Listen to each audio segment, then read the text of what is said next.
makna daripada kalamul Imam Al-Ghazali rahimahullah wa nafa'ana bi ulumi. Penjelasan hakikat fikir dan buahnya itu fikir. Apa yang dimaksud dengan itu fikir dan apa yang dibuahkan, dihasilkan oleh fikir itu. Ketahuilah bahwa arti pikir adalah menghadirkan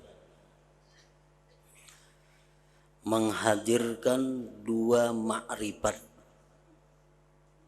dua yang dikenal dalam hati agar dapat berbuah. Dari keduanya akan buah yang ketiga.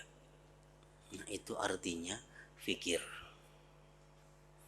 Menghadirkan dua sesuatu yang dikenal, dihadirkan keduanya itu di dalam hati supaya timbul dari dua yang dikenal itu sesuatu yang ketiga, yaitu buahnya atau hasilnya.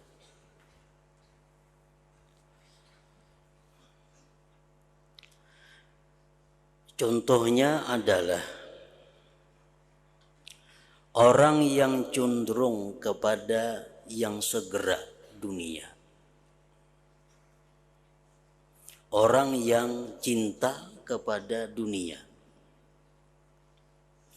dan mengutamakan kehidupan dunia. Dan ia hendak mengetahui bahwa akhirat itu lebih utama untuk diutamakan daripada dunia. Ini orang yang cinta kepada dunia, orang yang pikirannya selalu memikirkan dunia, lalu ia hendak mengetahui akhirat itu lebih utama daripada dunia. Akhirat itu lebih dipentingkan daripada dunia. Nah, ini hendak mengetahui itu. Maka baginya ada dua jalan, ada dua cara untuk menghasilkan bahwa akhirat itu lebih diutamakan daripada dunia. Ada dua cara. Pertama, bahwa ia mendengar dari orang lain bahwa akhirat itu lebih utama untuk diutamakan daripada dunia. Mendengar dari guru, mendengar dari orang yang dia percayai bahwa bahwa akhirat itu lebih utama untuk diutamakan daripada dunia. Lalu ia mengikutinya dan membenarkannya dengan tanpa penglihatan hati tentang hakikat perkara. Maka ia cenderung dengan amalnya kepada mengutamakan akhirat karena berpegang dengan perkataan orang itu semata-mata. Dan ini dinamakan taklid dan tidak dinamakan makrifat. Ini hendak mengetahui bahwa akhirat itu lebih baik daripada dunia. Kayak apa caranya? Cara yang pertama, bahwa dia mendengari orang-orang yang dia percaya. Lalu ujar orang yang dia percaya itu, akhirat itu lebih penting untuk diutamakan daripada dunia. Nah, dia pegang perkataan orang itu.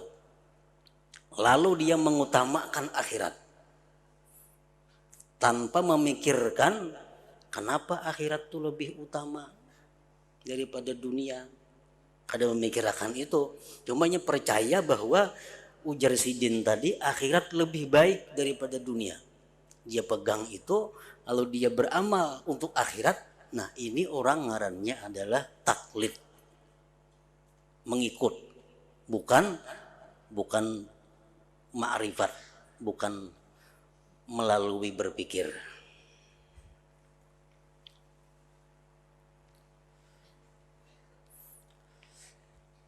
Contoh lain misalnya, Inya hendak mengetahui adanya Allah. Allah itu ada apa kadada? Ada dua jalan untuk mengetahui keberadaannya Allah. Jalan pertama, dia mendengar dari orang yang dia percaya bahwa Allah itu ada. Dia pegang bahwa Allah itu ada. Sedikit pun inya kada ragu.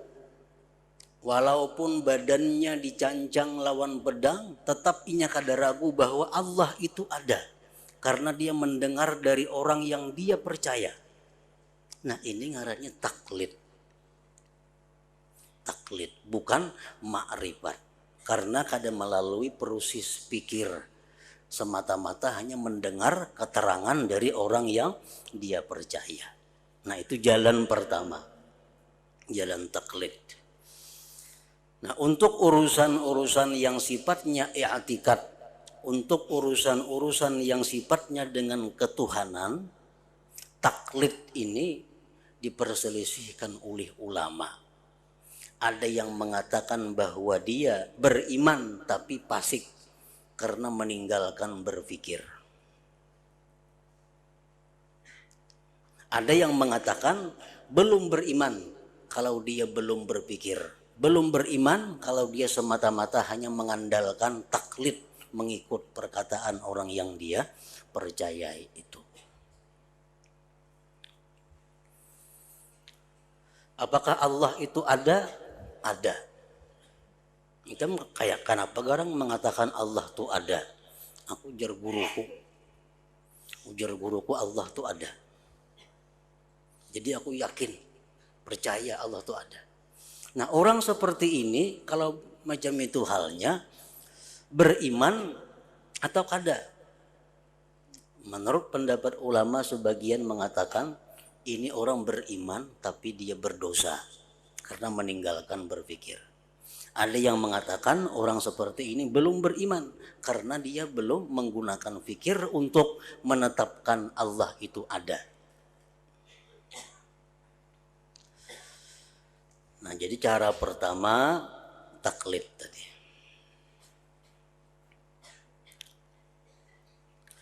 Yang kedua, untuk meyakini bahwa akhirat itu lebih utama, diutamakan dari dunia. Caranya bahwa ia mengerti bahwa yang lebih kekal itu lebih utama untuk diutamakan. Nya paham bahwa sesuatu yang kekal itu lebih utama untuk diutamakan. Sesuatu yang kekal itu lebih utama untuk dipentingkan.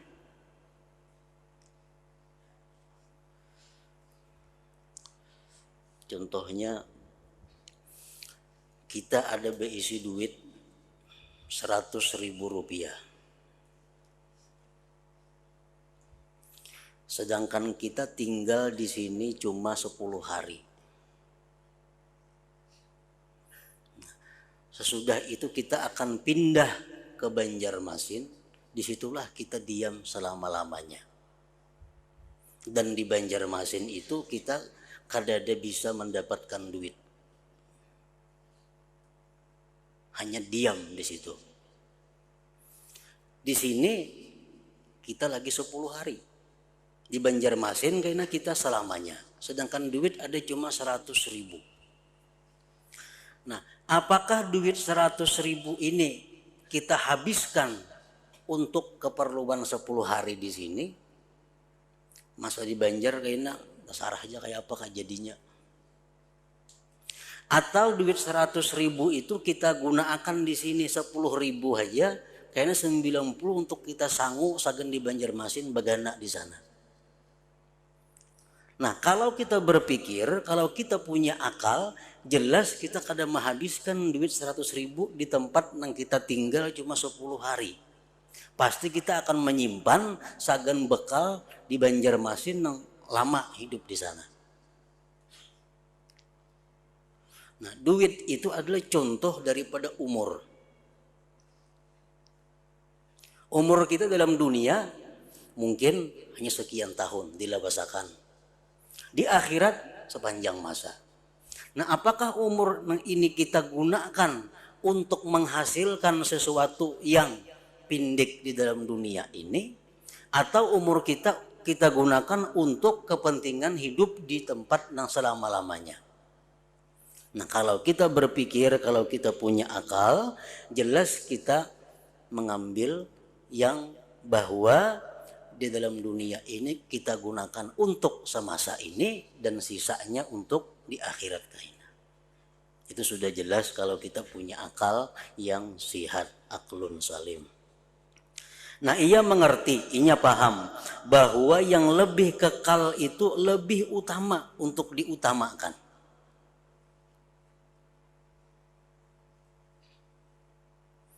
Itu cukup melalui akal kita memaham. Kemudian ia mengetahui bahwa akhirat itu lebih kekal. Nah, ia mengetahui bahwa akhirat itu lebih kekal daripada dunia. Di mana tahunya akhirat itu lebih kekal? Itu kadang-kala di akal kita mengetahuinya. Mengetahui bahwa akhirat itu lebih kekal daripada dunia, itu mengetahui daripada penyampaian para rasul yang mustahil mereka itu berdusta.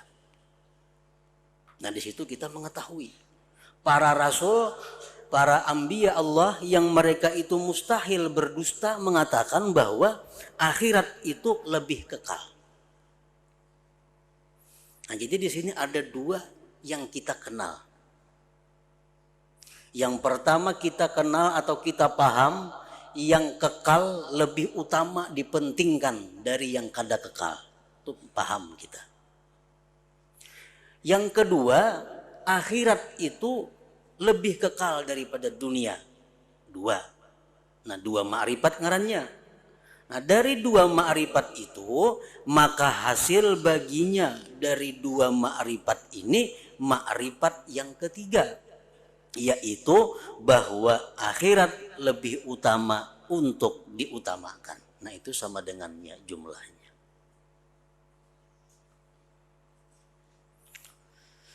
Jadi hanya dapat kita menyimpulkan bahwa akhirat itu lebih utama daripada dunia itu melalui dua ilmu.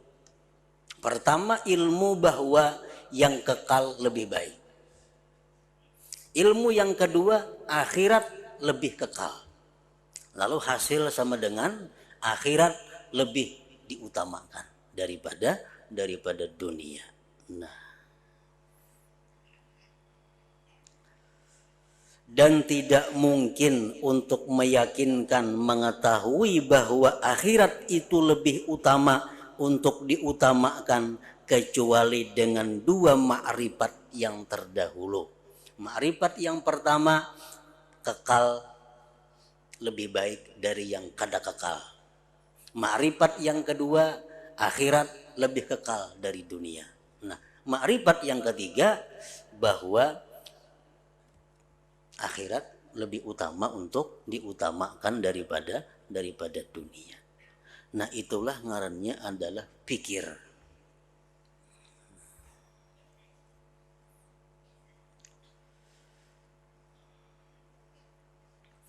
Kita ambil contoh lain. Allah Subhanahu wa ta'ala ada. Di mana kita menyimpulkan bahwa Allah Ta'ala itu ada? Di mana datangnya? kita meyakini bahwa Allah itu ada di mana? Di mana datangnya? Dua jalan tadi. Satu jalan taklid, 4 guru. Jar guru Allah ada. Kalau kita percaya Allah ada. Nah itu kalau kita taklid kita diragukan. Apakah kita Islam atau kada? Itu diragukan. Karena kita kadang menggunakan pikir. Nah yang kedua, cara menetapkan bahwa Allah Ta'ala itu ada melalui dalil. Allah ada. Apa dalilnya? Nah, apa buktinya? Disuruh kita berpikir. Apa buktinya? Buktinya Allah Ta'ala itu adanya alam. Baharunya alam. Alam itu artinya sesuatu yang selain Allah, ngarannya alam. Mengapa kabila lain dari Allah tuh alam ngarannya? Adanya alam. Terlalu jauh kita memikirkan alam, rumput saja terparak di mata kita. Adanya rumput. Nah, adanya rumput. Kita tahu bahwa rumput itu dahulunya kadada di halaman ini. Kita siang bersih, kadada rumput. Tahu-tahu timbul rumput. Nah, ada rumput. Nah kita berpikir, maulah rumput ini ada dengan sendiri. Kalau kadada, nang maadakan. Buktinya, tangan kita 2 sejajar. Nah, maulah kanan ketinggi pada kiri, saurangannya mungkin kada ditinggiakan. Kada mau. Tangan sejajar rata. Boleh kiri nang tertinggi, boleh kanan. Sekarang kanan tinggi pada kiri. Maulah saurangannya bertinggi nang kada mau bila kada meninggiakan maka. Kita tinggiakan kanan. Lalu kita nang meninggiakan. Nah rumput nang di depan rumah kita itu kada mau ada saurangan. Kada ada nang menumbuhakan. Kada ada nang maadakan. Nah rumput tumbuh. Ada nang maadakan. Nah sekarang siapa nang maadakan itu? Siapa nang maadakan rumput itu? Siapa nang menumbuhkan rumput itu? Melalui keterangan para rasul yang mereka mustahil berdusta bahwa alam semesta ini dicipta oleh Allah Subhanahu wa Ta'ala. Rumput itu ditumbuhkan oleh Allah Subhanahu wa Ta'ala. Lalu timbul sama dengannya bahwa rumput itu ditumbuhkan oleh Allah Subhanahu wa Ta'ala. Nah ini melalui pikir ngarannya. Jadi pikir itu ada 2 jalur. Pertama akal dan nakal. Akal artinya menggunakan pikiran kita. Nakal menggunakan Quran atau perkataan Rasulullah Sallallahu Alaihi Wasallam. Napa dalilnya Allah ada? Ujar guru tuh rumput tuh ada. Dalil bagi Allah ada. Enggak situ aja inya, ngarannya taklid gitu. Nah sekarang Allah ada. Apakah Allah tuh banyak atau seikum? Apakah Allah itu banyak atau satu? Satu. Jar siapa? Jar guru. Percayanya mati-matian Allah itu satu. Nah ini orang ngarannya taklid. Taklid. Nang melalui fikir macam apa? Bahwa Allah itu satu. Nang mengadakan alam ini satu. Dipikirkan supaya iman kita ini lulus, jangan sampai diragukan oleh para ulama. Jangan sampai kita dikatakan mukmin yang maksiat karena meninggalkan fikir, jangan sampai kita dikatakan masih belum beriman karena meninggalkan fikir. Apa buktinya? Dalilnya Allah itu satu.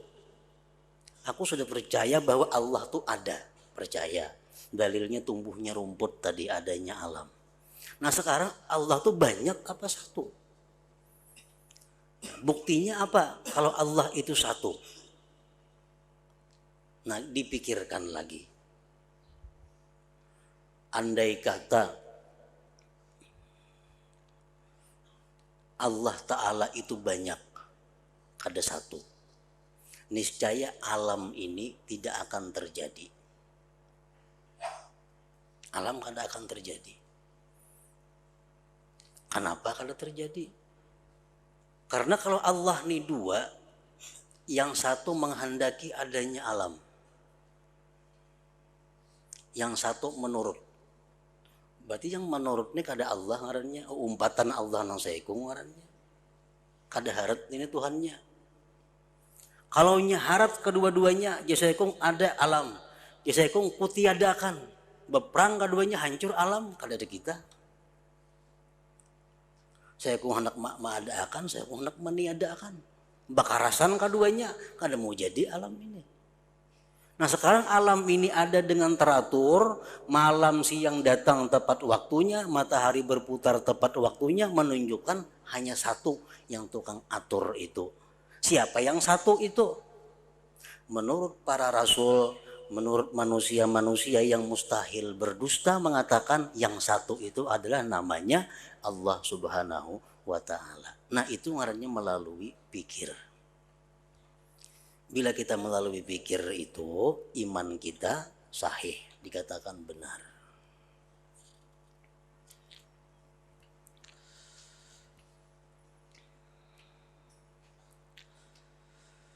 Maka menghadirkan dua ma'rifat yang terdahulu.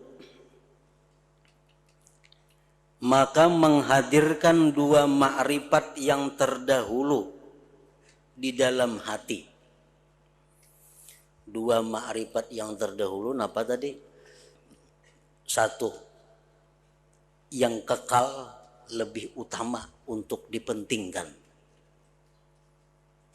Yang kedua, akhirat lebih kekal dari dunia.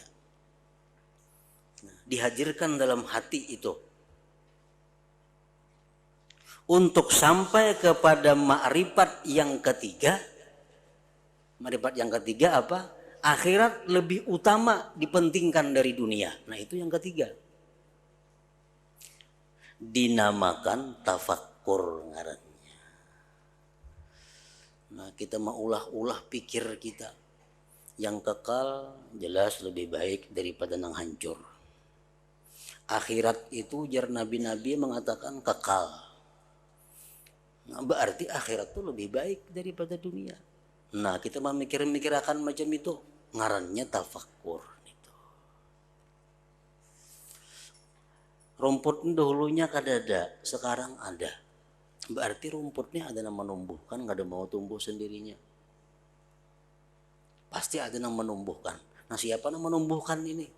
Ujar para rasul mengatakan menumbuhkan itu namanya adalah Allah Subhanahu wa Ta'ala. Nah jadi rumput itu yang menumbuhkan adalah Allah Subhanahu wa Ta'ala.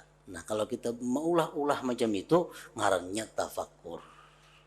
Nang pahalanya lebih besar daripada beribadah bertahun-tahun.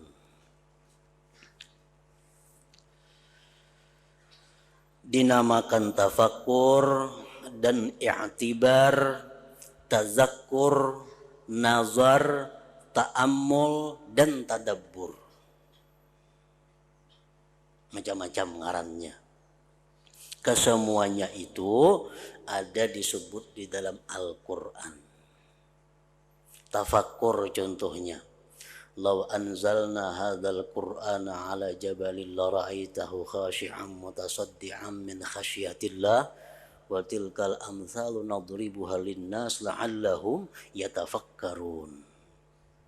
Nah, itu tafakkur.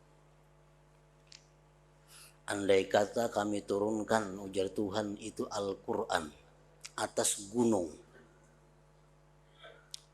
Andai kata gunung itu diberi roh. Diturunkan Al-Quran lawan gunung. Niscaya engkau lihat gunung itu tunduk taat.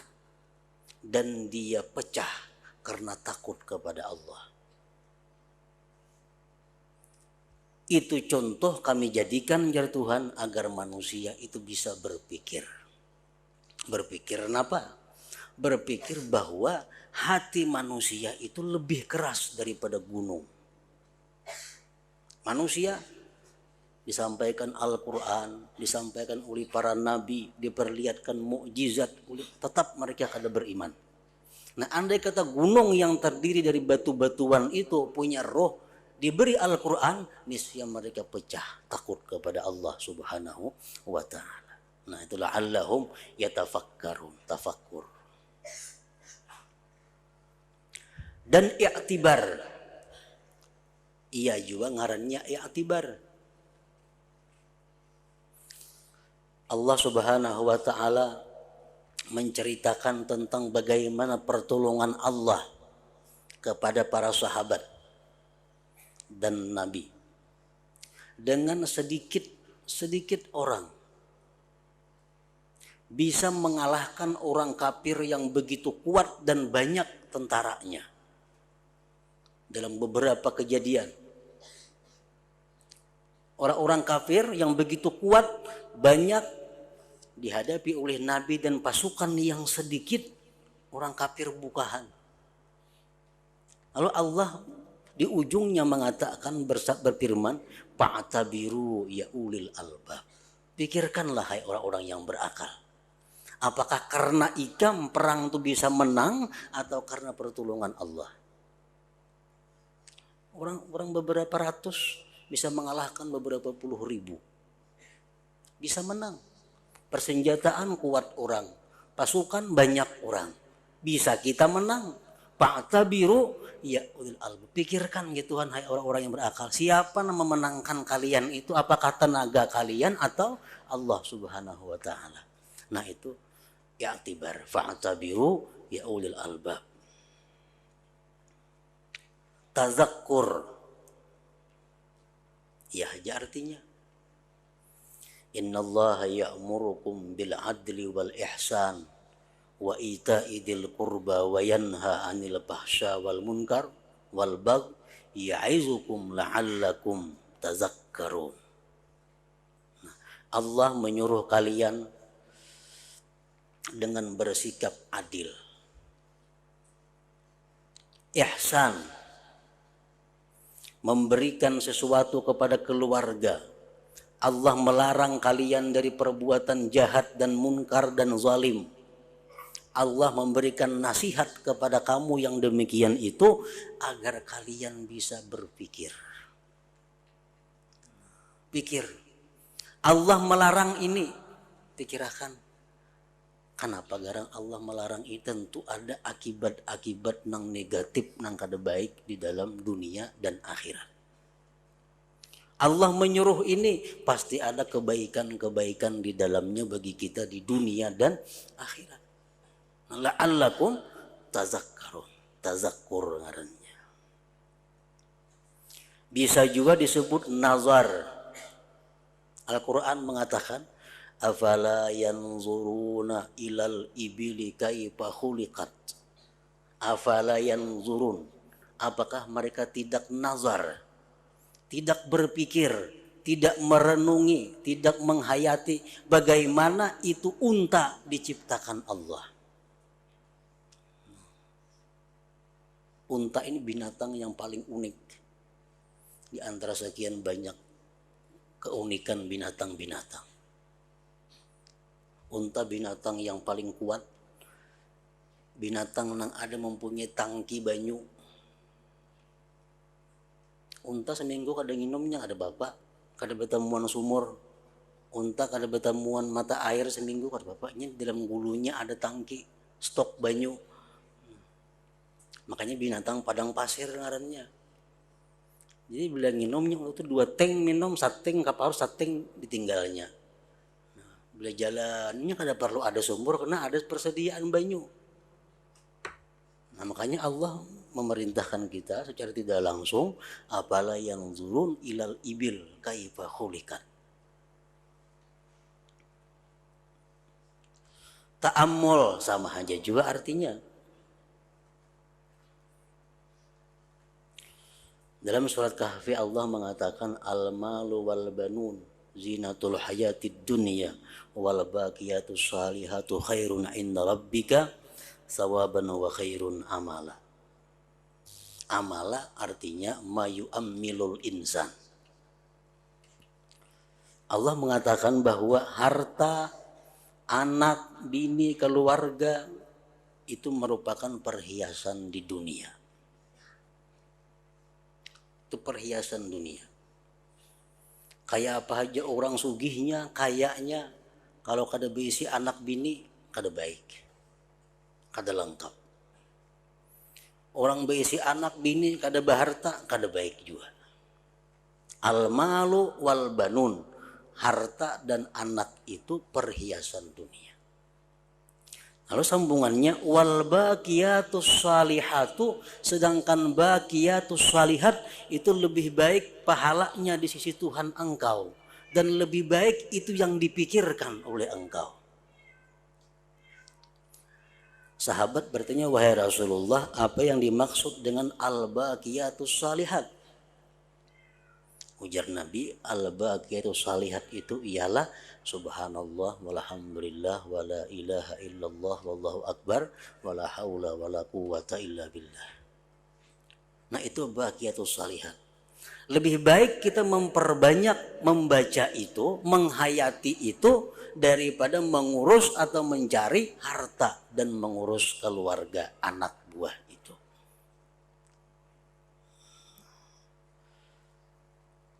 Dan tadabbur sama aja juga artinya. Allah berfirman, afala yatadabbarunal Qur'an, apakah mereka tidak merenungi itu Al-Qur'an? Berpuluh-puluh, beratus-ratus, beribu-ribu profesor ahli tata bahasa sepakat untuk maulah macam Al-Qur'an, mereka kada mampu. Seluruh jazirah Arab berkumpul orang-orang ahli bahasa Arab berkumpul, maulah sasurah aja dari Al-Quran, mereka kada mampu. Itu menunjukkan bahwa Al-Quran itu bukan kalam manusia, tapi kalamullah, kalam Allah yang maha kadim. Afala yatadabbaruna al-Quran, apakah mereka tidak memikirkan itu Al-Quran? Nah jadi tafakkurkah ngarannya, i'tibarkah, tazakkur, nazar, ta'ammul dan tadabbur itu mempunyai makna yang kurang lebih sama, walaupun ada perbedaan sedikit-sedikit. Adapun tadabbur, ta'ammul dan tafakkur, maka itu adalah ibarat kata-kata yang mempunyai satu arti yang tidaklah di bawahnya arti yang berbeda-beda. Adapun nama tazakkur, i'tibar dan nazar, maka itu adalah berbeda-beda artinya walaupun asal yang diberi nama adalah satu. Sebagaimana nama Sarim, Muhannad dan Saif. Itu tiga kata yang bisa berlain-lain artinya namun di bawah yang satu. Berlaku atas sesuatu yang satu tetapi dengan ibarat-ibarat yang berbeda. Maka Sarim itu menunjukkan atas pedang dari segi ia adalah memutuskan. Pedang itu kalau dipandang bahwa dia bisa memutuskan, maka pedang itu disebut Sarim. Dan Muhannad itu menunjukkan kepada pedang dari segi kaitannya dengan tempatnya, yaitu India. Kalau pedang itu buatan India disebut namanya Muhannad. Muhannad hanya pedang bikinan India. Dan Saif artinya menunjukkan kepada pedang secara mutlak tanpa pemberitahuan dengan tambahan-tambahan ini. Kalau pedang itu umum. Tapi kalau pedang yang bisa memutuskan, yang tajam, ngarannya Sarim.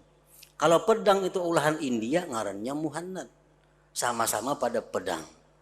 Maka itu juga perbedaan kalimat antara tafakkur, i'tibar, tazakkur, ta'ammul, tadabbur itu pada dasarnya adalah satu, namun berbeda-beda bila ditambahkan di belakangnya. Maka begitulah i'tibar.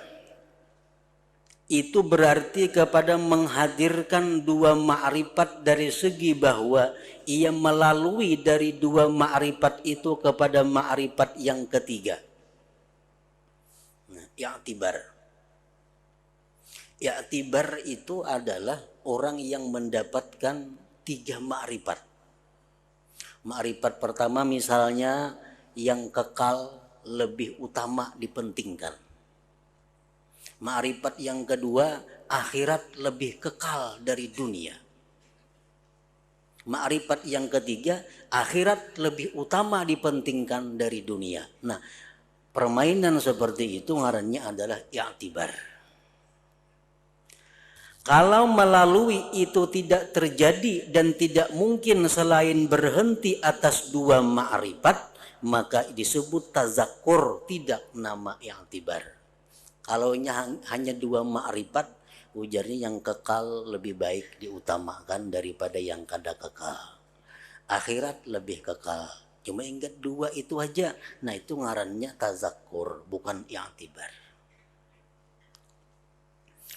Adapun nazar dan tafakkur maka jatuh atasnya dari segi bahwa padanya mencari ma'rifat yang ketiga. Nah tafakkur dan nazar ini maulah-ulah pikir supaya dapat kesimpulan. Pikirakan, sekalinya nang kekal lebih baik. Pikirakan pulang bahwa akhirat lebih kekal. Nah itu ngarannya adalah tafakkur atau nazar. Maka barang siapa tidak mencari ma'rifat yang ketiga, maka tidak dinamakan nazir. Maka setiap orang yang berfikir mutafakir ngarannya, maka ia adalah mutazakir. Dan tidaklah setiap orang yang bertazakkur mutazakir adalah orang yang berpikir mutafakir. Ini pembahasan bahasa Arabnya. Faidah tazakkur adalah mengulang-ulangi semua ma'rifat atas hati supaya kukuh dan tidak terhapus dari hati. Itu gunanya tazakkur. Tazakkur itu mengulang-ulang. Yang kekal lebih baik diutamakan. Akhirat lebih kekal. Diulang-ulangi dalam hati. Itu ngarannya adalah tazakkur. Dan faidah tafakkur adalah memperbanyak ilmu dan menarik ma'rifat yang belum berhasil. Nah, maka inilah perbedaan antara tazakkur dan tafakkur. Ma'rifat-ma'rifat apabila berkumpul dalam hati dan bercampur dari yang demikian maka membuahkan ma'rifat yang lain. Maka ma'rifat adalah buah ma'rifat. Apabila berhasil ma'rifat yang lain dan bercampur dengan ma'rifat yang lain, maka hasil dari yang demikian buah yang lain. Ma'rifat yang satu digabung dengan ma'rifat yang kedua, timbul ma'rifat yang ketiga. Begitulah terus menerus buah hasil, terus menerus ilmu-ilmu, dan terus menerus pikir sampai tidak ada kesudahan. Kalau kita mau berpikir, kada ada kesudahannya. Dan hanya saja tertutup jalan tambahan ma'rifat-ma'rifat dengan kematian atau dengan halangan-halangan. Ini adalah bagi orang yang mampu memperkembangkan ilmu-ilmu dan memperoleh petunjuk kepada jalan tafakkur. Adapun kebanyakan manusia maka sesungguhnya mereka dicegah tambahan ilmu-ilmu karena ketidakadaannya modal, yaitu ma'rifat-ma'rifat yang dengannya berbuah ilmu-ilmu. Seperti orang yang tidak mempunyai barang perniagaan, maka ia tidak mampu memperoleh laba. Nah, manusia itu kadang-kadang kada ada bahan untuk tafakkur. Ma'rifat yang pertama kada ada beisi, ma'rifat yang kedua kada ada beisi, kayak apa menghasilkan ma'rifat yang ketiga kada kawa. Bahan-bahan untuk nang ditafakurkan tuh kada beisi. Kenapa kada beisi? Satu sebabnya karena kada mau belajar, nang kedua karena kada mau menggunakan pikir kepada hal itu. Sama orang seperti orang yang tidak mempunyai barang perniagaan, makanya tidak mampu memperoleh laba. Toko ada yang dijual, kada ada. Dan kadang-kadang ia memiliki barang perniagaan, tetapi ia tidak pandai pekerjaan berdagang, maka ia tidak memperoleh laba sedikit pun. Toko ada, dagangannya ada, warisan, mengelola kada bisa dapat untung juga. Nah orangnya pintar, cuma ini kada mau menggunakan kepintarannya ke situ, kada mau juga dapat tafakur tadi. Maka begitulah kadang-kadang bersamanya ma'rifat. Maka begitu pula kadang-kadang bersamanya ma'rifat yang menjadi modal ilmu-ilmu, tetapi ia tidak pandai menggunakannya, menyusunnya, dan menjatuhkan percampuran yang membawa kepada hasil padanya. Dan mengetahui jalan penggunaan dan membuahkan itu kadang-kadang dengan nur ilahi, cahaya dari Tuhan di hati yang hasil dengan fitrah sifat pembawaan sebagaimana yang ada bagi para nabi salawatullah alaihim ajmain. Nah nabi-nabi itu orang yang langsung diberi Allah bahan-bahan untuk tafakkur. Itu jarang sekali terjadi kepada yang bukan nabi. Dan kadang-kadang bahan-bahan untuk tafakkur itu dengan belajar bacaannya. Dengan belajar. Kita belajar ilmu, lalu ditafakkur, diulah. Dan membiasakan diri, artinya berlatih diri. Dan itulah yang banyak. Kemudian orang yang tafakkur itu kadang-kadang dihadiri oleh ma'rifat ini dan hasil baginya buah. Sedangkan ia tidak mengetahui cara berhasilnya dan ia tidak mampu menerangkannya karena kurang kebiasaannya bagi pekerjaan mengibaratkan kata-kata pada pikiran yang didatangkannya. Ada aja orang tuh berpikir, lalu dapat kesimpulan, akhirat lebih utama dipentingkan dari dunia. Jurang jelasakan pang kayak apa garang hasilnya tafakur jam tuh. Nya kada kawan jelasakan. Kata-katanya kada bisa. Tapi kalau di hatinya kau memikirkan dan menyimpulkan. Nah sebagian orang ada seperti itu. Maka banyak sekali manusia yang mengetahui bahwa akhirat adalah lebih utama untuk diutamakan dengan ilmu yakin. Dengan keyakinan yang sungguh bahwa akhirat itu lebih utama dari dunia. Ini dapat itu. Dan jikalau ia ditanya tentang sebab ma'rifatnya, maka ia tidak mampu mendatangkannya dan mengibaratkannya. Padahal bahwasanya tidak hasil ma'rifatnya, melainkan dari dua ma'rifat yang terdahulu. Yaitu bahwa yang lebih kekal adalah lebih utama untuk diutamakan. Dan bahwa akhirat adalah lebih kekal dari dunia. Maka hasil baginya ma'rifat yang ketiga yaitu bahwasanya akhirat itu lebih utama untuk diutamakan. Maka hasil hakikat tafakkur kembali kepada menghadirkan dua ma'rifat untuk sampai dengan kedua ma'rifat itu kepada ma'rifat yang ketiga. Nah, adapun buah fikir pula. Kalau sudah kita dapat tafakkur bahwa akhirat itu lebih utama dipentingkan daripada dunia, nah apa buahnya?